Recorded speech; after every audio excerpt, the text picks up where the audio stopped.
안녕하십니까. 여의도 24시입니다. 여러분들 오전에 이렇게 만나 뵙게 되니까 좀 어색한 감이 있습니다. 제가 지금 휴가 중입니다. 그래서 이렇게 또 오전에도 시간이 나게 됐고 여유가 생긴 김에 여러분들하고 오늘 조간신문에 실린 이 칼럼을 같이 읽기 위해서 이렇게 카메라를 켜게 됐습니다. 조선일보의 김창균 칼럼을 여러분들하고 같이 읽어보려고 합니다. 제목은 그렇습니다. 이재명 구구능선 밀어올린 친윤 개입입니다. 이 제목만 봐도 여러분들 대략적인 내용이 연상되시지 않습니까?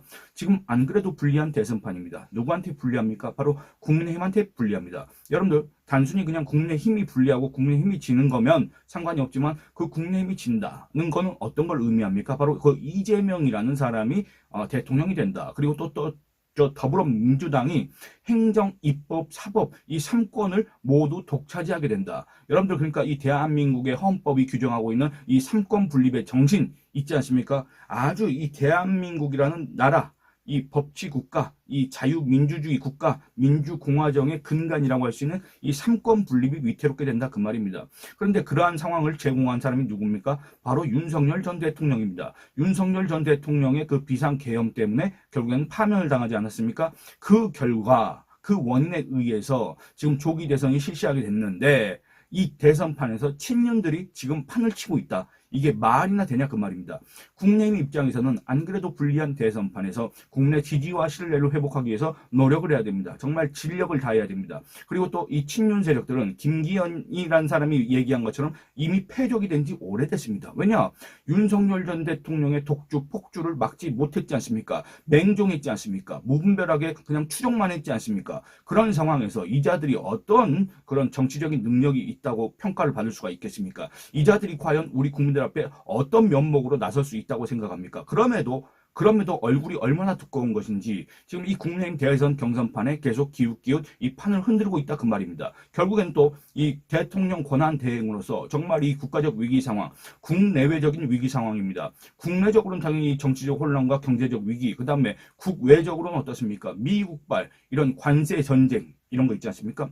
이런 걸 갖다가 해결하는데 이 머리를 싸매도 모자랄 판에 그 국정 운영의 최고 총괄 지휘자인 한덕수 권한대행을 대선판에 나오라 라고 이렇게 촉구하고 앉아 있습니다. 그리고 또 이 국내외 대선 경선을 갖다가 이 일종의 마이너리그, 그러니까 이 예선쯤으로 이렇게 전락시켰다는 비판을 받고 있습니다. 지금 국민의힘이 불리한 대선판이라고 했지 않습니까? 그렇다고 한다면 정말 이 국민의 관심이 집중될 수 있도록 노력을 해도 모자랄 판 아니겠습니까? 저쪽 더불어민주당은 사실상 대선 후보가 정해져 있지 않습니까? 언제부터 정해졌습니까? 아니 이재명이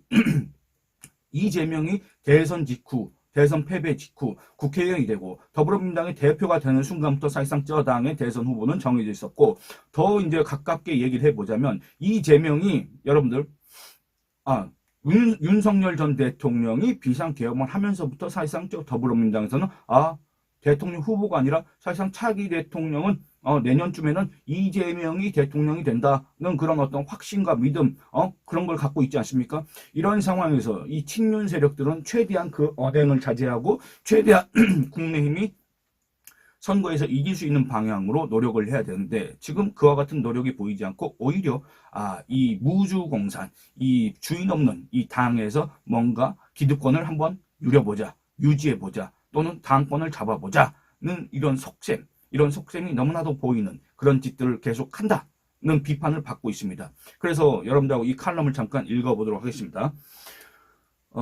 오세훈 서울시장의 대선 경선 불출마 선택이 현명했는지는 잘 모르겠다. 다만 오 시장이 지난 일주일간 당의 모습을 지켜보면서 참으로 아쉬움과 염려를 지울 수 없었다고 했던 대목만은 공감이 간다.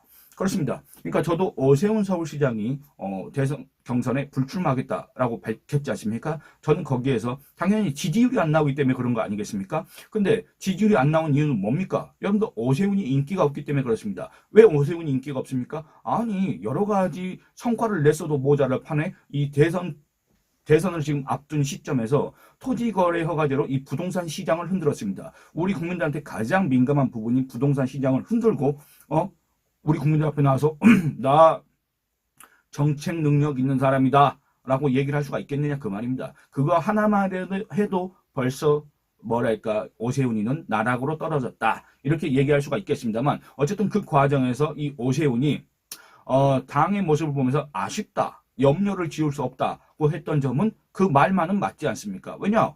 이 친윤 세력들이, 이 윤석열 전 대통령을 맹종했던 세력들이, 그리고 또 지금도 윤심파리를 하면서 탬버린을 치고 앉아있는 이 세력들이 이 당내 기득권을 쥐고 당내 주류 세력으로서 이 당의 대선 경선판에 이 룰을 좌지우지하고 있고, 그 다음에 이 대선 경선이 끝난다고 하더라도 이 국내에서 그 누가 대선 후보로 선출된다고 하더라도 그게 최종이 아니다. 그게 완결판이 아니다. 하나 더 있다. 그거를 또 만들어둔 거 아니겠습니까? 그러니까 대체 이 자들이 무슨 자격으로 이런 걸 하고 있냐 그 말입니다. 정말 이 실소가 나올 수밖에 없다. 이런 얘기를 하고 싶습니다. 탄핵 심판 선고가 나온 직후부터 윤석열 전 대통령은 국내인 인사들과 접촉하며 대선 관련 지침을 전달했다. 이것도 마찬가지입니다. 여러분들 지난 2년 반 동안 윤석열 전 대통령의 정치력을 우리들은 목격을 했습니다. 목도를 했습니다. 윤석열 전 대통령의 정치력은 그야말로 빵점입니다. 빵점. 빵점인 사람이 지금, 그리고 또 이 조기 대선판의 원인을 제공한 사람이, 그리고 또 자기의 형사재판에나 집중해야 될 사람이 국내인 인사들과 접촉하며 대선 관련 지침을 전달해? 이게 과연 상식에 부합하는 일입니까? 여러분들, 이게 과연 우리가 기존까지 알고 있던 어떤 정치적인 상식 이런 거에 부합하냐 그 말입니다. 근데 이 윤석열 대통령은 이런 상식을 깨트린 사람 아니겠습니까? 그 상식을 깨트려서 뭔가 더 혁신적인 정치를 한다면 모르겠지만 전혀 우리 국민들이 생각하지 못한 정말 깜짝 놀랄 만한 그런 행보를 계속하고 있다는 거. 정말 이건 국민의힘한테 악재일 수밖에 없습니다. 그렇다고 한다면 이 국민의힘 의원들이 윤석열 대통령과 거리를 두고 윤석열 대통령을 갖다가 출당을 시키는지 탈당을 권유한다든지 이런 노력을 해야 되는데 그런 노력도 없지 않습니까? 오로지 그냥 탄핵은 잘못됐다, 계엄은 정당했다 이런 소리만 앵무새처럼 외쳐대고 있지 않습니까? 그 모습을 보면 대체 누가 국민의힘한테 표를 주고 싶은 마음이 생기겠습니까? 안 그렇습니까? 당내 친윤 그룹들은 손살이 치는 한덕수 대통령 권한대행에게 대선 레이스에 뛰어들 것을 압박해왔다. 당내 의원 중 절반 이상이 연판장에 서명했다고 한다. 대통령 5년 단임제가 도입된 1987년 개헌 이후 같은 당 대선 후보가 연달아 당선된 것은 3차례였다. 겉모습은 정권 재창출이지만 속 내용은 달랐다. 그러니까 이 말은 뭔 말이냐면 우리가 그 전까지는 소위 말하는 보수 진보 10년 주기설이라는 게 있었지 않습니까? 그러니까 이 정권 교체가 되면 10년 동안 그러니까 정권 재창출에 성공한다. 그리고 10년이 지나고 나서 다시 이 정권이 바뀐다. 그런 얘기를 해봤는데 그 공식이 언제 깨졌습니까? 바로 문재인 때 깨졌습니다. 문재인이가 원체 이 나라를 잘못 운영했다는 이 국민적 판단에 의해서 2021년 서울시장 보궐선거 때부터 계속 국민의힘이 이겨왔지 않습니까? 그런데 그 내용을 보면 다르다 그 말입니다. 뭐가 다르냐? 사실상 정권 재창출이지만 그 내용을 보면 이거는 사실상의 정권 교체나 다름없다. 왜? 노태우 대통령은 같은 민정계 출신에게 권력을 넘겨보려다 민주계 수장 김영삼 대통령의 반발에 굴복했다. 김대중 대통령 가신그룹 동교동계가 이인재 대설위원회 소속 의원들을 줄 세우려던 시도는 혈혈단신 노무현 대통령 돌풍에 무산됐다. 이렇습니다. 그러니까 여러분들 여기서 이제 주목해야 될 게 뭐냐면 그렇습니다. 예를 들어서 노태우 대통령, 민정당, 그 다음에 김영삼 전 대통령의 통일민주당, 그리고 또 김종필 전 총리의 민주공화당 이런 것들이 있었지 않습니까? 3당 합당을 했습니다. 근데 그 중에 절대 다수는 민정계였습니다. 그 민자당에서. 그런데 이 김영삼 전 대통령이 이 안에서 호랑이를 잡으러 호랑이 굴로 들어간다고 했던 그 김영삼 전 대통령이 당내 소수파 수장임에도 불구하고 결국에는 대선 후보가 됐습니다. 그래서 대선에서 승리했습니다. 이걸 얘기하는 겁니다. 그리고 또 노무현 전 대통령도 마찬가지입니다. 여러분들 이 칼럼에 나와 있다시피 김대중 가신그룹인 동교동계는 이인재를 밀었습니다. 그리고 또 동교동계 가신그룹의 수장이라고 할 수 있는, 좌장이라고 할 수 있는 한아갑 씨가 그때 당시에 대선 경선에 참여를 했었습니다. 그럼에도 이 더불어민주당, 김대중당의 본산이라고 할 수 있는 이 호남에서, 특히 그 호남의 중심인 광주에서 누구를 선택했습니까? 바로 노무현을 선택했습니다. 그거에 힘입어서, 그거에 노풍이 불러서 결국에는 노무현이 아무런 계파도 없고 세력도 없고 당내 기반도 없고 인지도도 떨어지는 그 노무현이 결국에는 2002년 대선에서 이겼다 그 말입니다. 물론 그 과정에서는 여러 가지 변수가 있었습니다만 어쨌든 이런 극적인 장면들을 연출했다. 이게 왜 그러냐? 바로 사실상의 정권 교체했기 때문에, 사실상의 변화를 바랐기 때문에 그랬다 그 말입니다. 이명박 대통령은 여당 내 야당으로 껄끄러웠던 박근혜 대통령의 대안을 찾아버리다 포기했다. 한결같이 대통령과 거리를 뒀던 비주류 후보가 여권의 권력 교체를 이룬 뒤 대선에서 승리한 경우다. 5년 임기를 정상적으로 마친 대통령도 자신이 낙점한 후계자에게 정권을 넘기는 것이 이렇게 힘들다. 그런데 3년도 아니고 2년 반밖에 못한 윤석열 전 대통령이 지금 와서 파면당한 윤석열 전 대통령이 서초동 아크로비스타에서 이 사람 저 사람 불러대면서 누구를 찍어라, 누구를 지지해라, 선거운동은 이렇게 해라, 대선 전략을 이렇게 짜라, 이런 대선 지침을 갖다 전달한다? 여러분들 이게 말이나 되냐 그 말입니다. 첫째, 그의 정치적 능력은 우리가 뻔히 알고 있고, 그런 정치적 능력 함량 미달 때문에 결국엔 파면에 이르렀고, 그 파면을 당해서 지금 이재명이가 집권하는 할 가능성이 큰 조기 대선을 앞두고 있는 상황에서 그런 윤석열 전 대통령이 그와 같은 지금 정치적 행보를 한다? 이게 말이나 되냐 그 말입니다. 뭐 3년 하나 5년 하나? 그게 윤석열 전 대통령한테는 아무것도 아닌 문제가 되겠지만은 우리 국민한테는 정말 중대한 문제다 그 말입니다. 뭐 다 이기고 돌아왔다? 이기고 돌아왔는데 왜 파면당했습니까? 이겼는데 왜 서초동 아크로비스타에서 나오질 못합니까? 안 그렇습니까? 대체 뭔 소리를 하고 앉아있고 대체 현실인식을 어떻게 하냐 그 말입니다. 정말 답답합니다. 아니 이제 그 답답함을 넘어서 정말 요 안에서 알 수 없는, 표현할 수 없는 그런 감정들이 쌓입니다. 제왕적 권력을 행사해온 대통령의 자기 복제를 국민들이 받아들이려 하지 않기 때문이다. 하물며 탄핵 심판을 통해 쫓겨나게 된 대통령 주도로 정권을 재창출한다는 것은 상상하기 어려운 시나리오다. 박근혜 전 대통령이 파면당하고 치러진 2017년 대선에서 집권당 후보는 557만 표 차이로 야당 후보에게 졌다. 보수 진영 대선 후보의 역대 최다 표차 패배였다. 8년 만에 또 한 차례 파면 선고를 당한 보수 정권 역시 대선 전망이 지극히 비관적이긴 마찬가지다. 그럼에도 신락 같은 기대를 걸 수 있는 여지가 있다면 상대 진영 후보의 뚜렷한 확장성 한계다. 그렇습니다. 여러분들 어떻게 보면 지금 가장 불리한 형국이긴 하지만 저 당의 대통령 후보가 이재명이란 점, 사실상 이재명이란 점을 감안해 보면 기회는 여러분들 있습니다. 여러분들 이걸 만회할, 복구할, 회복할 기회는 분명히 있다 그 말입니다. 그런데 저 당은 이재명, 그러면 우리 당은 더 극단적인 사람, 우리 당은 더 이렇게 강성인 사람, 좋게 말해서 그렇게 얘기한 겁니다. 정말 좋게 말해서 그런 사람을 내세운다는 게 여러분들 말이 됩니까? 그야말로 최악의 악수이지 않습니까? 이런 전략적 판단을 과연 누가 할 수 있겠냐 그 말입니다. 정상적인 지능을 가진 사람이라고 한다면, 정말 상식적인 사고를 하는 사람이라고 한다면 누가 이 상황에서 그런 판단을 하냐 그 말입니다. 그런데 이재명 전 대표가 수많은 사법 리스크에도 불구하고 야당 지지층의 확고한 지원을 받아온 것은 덕단적인 국정 운영으로 국민의 반감을 산 윤 전 대통령과의 대립구도 덕분이다. 그런데 헌재 파면 선고로 그 정치적 자산도 증발해버렸다.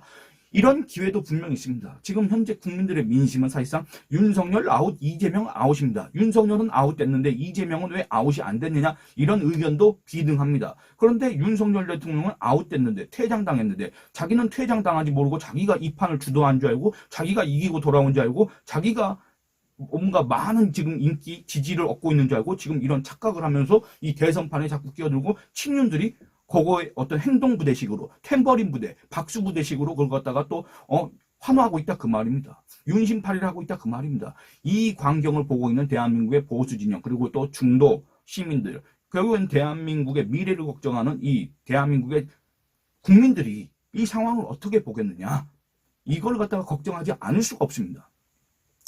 윤석열 부재 상황 속에서 전개된 두 달간의 대선 레이스가 어떤 목적지를 향할지 민주당 내에서도 불안감을 표시했다. 이런 마당에 윤 전 대통령과 친윤 진영이 국내인 경선에 개입하며 자신들이 후보를 낙점을 해보려고 움직이기 시작했다. 이 전 대표 입장에서는 차마 청하지는 못했지만 바라 말하지 않았던, 그러니까 불감청 고소원이라고 하지 않습니까? 그런 상황이 아닐 수가 없다. 아이고, 나도 조금 뭔가 위태위태했는데 나한테 뭔가 이 부정적인 여론이 집중될까봐 걱정했는데 저기서 또 알아서 저렇게 시선을 분산시켜주고 또 한마디로 자충수를 두고 있네, 죽을 길만 찾아다니고 있네, 아이고 다행이다 라고 이재명이가 생각한다 그 말입니다. 오 시장은 명태균 의혹과 토지거래 허가제 번복으로 정치적 상처를 입긴 했지만 가장 최근까지도 이 전 대표의 가상 대결에서 높은 경쟁력을 유지했다. 쭉 읽어보겠습니다.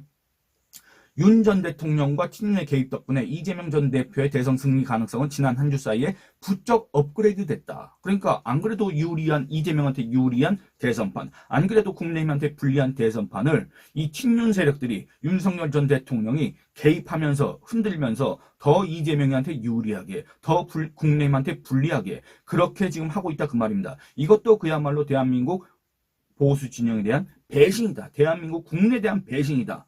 라고 얘기를 할 수가 있습니다. 그런데 대체 그 누가 누구한테 배신자 이렇게 운하냐 그 말입니다. 대체 어떤 면목으로 그런 소리를 늘어놓고 앉아있는지 모르겠다. 이런 얘기를 하고 싶습니다. 좋은 취지로 해석하자면 국민이 맡긴 5년을 책임지지 못한 부채의식을 만회해보려는 노력일 수 있다. 여러분들 부채의식, 부채가 있다고 한다면 이들은 이제 부채를 상환할 능력 자체가 없다는 판정을 받은 사람들입니다. 그런데 그 자들이 지금 와서 내가 또 다른 사업을 한번 해보겠다. 자금을 내달라, 투자를 내달라. 여러분들 제가 이렇게 하게 되면 사업을 시작하게 되면 이렇게 여러분들한테 수익을 만들어 드리겠습니다. 라고 하는 말을 우리 국민들이 믿을 수가 있겠습니까? 이미 파산당한 사람을? 안 그렇습니까? 그런데 그 자기의 처지도 모르고 입장도 모르고 자기의 현실 세계도 모르고 지금 이런 짓들을 계속하고 있다 그 말입니다. 국민의힘 주자들만으로는 힘이 붙이니 새로운 변수를 만들어 보려는 심리도 이해가 간다. 그러나 그런 기획에 방금 물러난 대통령의 그림자가 어른거린다면 역효과만 낼 뿐이다. 해볼 만한 선거를 폭망으로 몰아간 친윤 진영의 솜씨는 지난 총선에서 만천하가 목격했다. 그렇습니다. 여러분들 그 누구라도 다 알고 있습니다. 지난 총선에서 대참패를 한 이유, 원인, 그 원인을 제공한 사람이 누군지 다 알고 있습니다. 그걸 갖다가 이 친윤 세력들만 모른 채 할 뿐입니다. 자기들도 다 알고 있습니다. 심지어 윤석열 전 대통령도 알고 있을 겁니다. 심지어 윤석열 전 대통령의 배우자 김건희 씨도 알고 있을 겁니다. 누구 때문에 망했는지, 누구 때문에 국내미 총선에서 대참패했는지, 누구 때문에 지금 상황이 이렇게 됐는지, 누구 때문에 저 이재명한테 지금 대통령직이 가게 생겼는지 다 알 겁니다. 그럼에도 그걸 모른 척 하면서 뭡니까 여러분들 이게 땅 속에다가 이게 머리를 처박는 타조? 누가 그런 비유를 옛날에 썼었는데 그 타조처럼 지금 현실을 외면하고 있다고 말합니다. 나 몰라. 정신승리를 하고 있습니다. 가뜩이나 김 빠진 대선판에 더 이상 끼어들지 말아줬으면 하는 게 보수진영 유권자들의 바람이다. 친윤의 자해성 대선 개입이 계속된다면 무너져 내린 집안의 기둥을 붙잡고 다음 총선에서 살아남으려는 몸부림이라는 의심을 받아도 할 말이 없게 될 것이다. 이렇게 얘기를 하고 있습니다. 김창균 칼럼에서 이렇게 지적한 내용들, 지금 현재 이 대한민국의 대선판을 지켜보는 대한민국의 보수 진영 또는 더 넓게 보면은 이재명의 집권을 걱정하는 대한민국의 국민들이 지금 현재 갖고 있는 그런 불안감, 두려움, 공포 이런 것들을 대변해주는 그런 글이 아니었나 싶습니다. 예, 여러분들 이 영상은 여기서 마치도록 하겠습니다. 좋아요 많이 눌러주시고 의견 많이 남겨주시고 영상 시청과 채널 구독을 권유해 주시길 부탁드리겠습니다. 감사합니다.